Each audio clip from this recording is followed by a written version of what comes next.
Okay, in this video, we're going to go ahead and talk about the sprint weekends in Formula One for the 2024 season.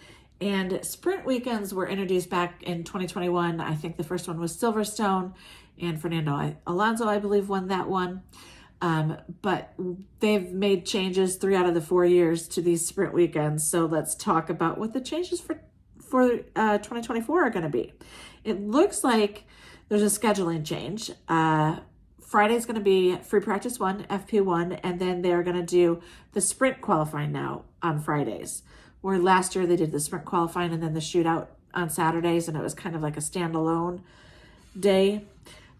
So they've gone and made that change. And so Saturday now we will have the sprint shootout and then qualifying for the Grand Prix. So that's interesting. And Parc Fermé is going to definitely be affected by this. And then on Sunday, it's still Grand Prix as usual. So again, Friday, free practice 1 and qualifying for the sprint. And Saturday, they're going to do the sprint shootout first, it looks like, and then qualifying. And Sunday, Grand Prix day. So they still need to figure out how Parc Fermé is going to work for this. And I think they're supposed to have that all figured out by the end of the month here, the 28th, 29th. I think this is a leap year.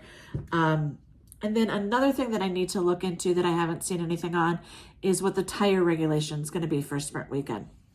So I know that gets a little more complicated, and a lot of strategy comes into play for, what they do with the tires on those weekends.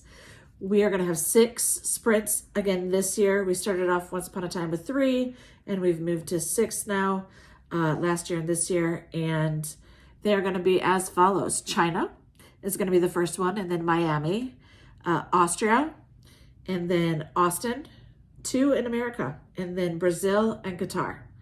So that's the 6 that are scheduled, and still looks like it's going to be the top 8 get points.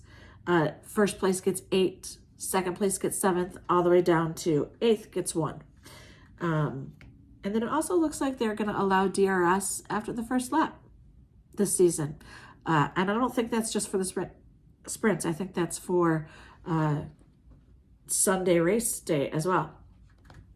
Okay, so that's sprint race weekend overview, and I'm sure there's going to be some changes as some rules and regulation changes happen as well.